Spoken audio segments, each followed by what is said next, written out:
สายผู้ใดได้ขนมแน่ยกมือขึ้น ยกมือขึ้นเลยกินขนม อันนี้สิเอาเงินเนาะไว้ให้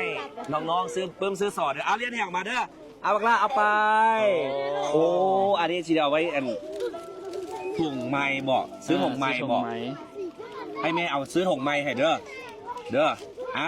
พ่อบอยเอาให้150,000เนาะพอเนาะซื้อยัง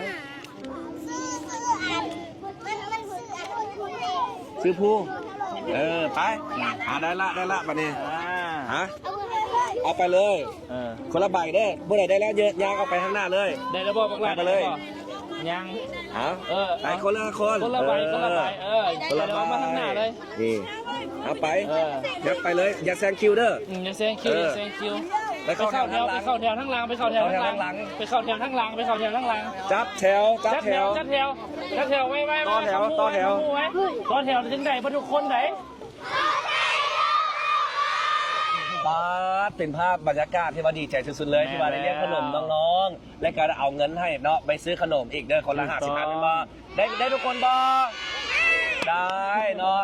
ฝากอุดหนุนเด้อสบู่บักค่ารอบอกต่อเด้อรุ่นเอา100 ล้านiPhone 7 Pro Max สายคอคำเนาะและก็รางวัลมีหลายเลยพิมพ์เอาเลยเด้อเม้นสนใจเอาจากก้อนเม้นเอาเลยเด้อเอา10 ก้อนก็ได้เอา2 ก้อน3 ก้อนก็ได้เด้อขอบใจหลายๆ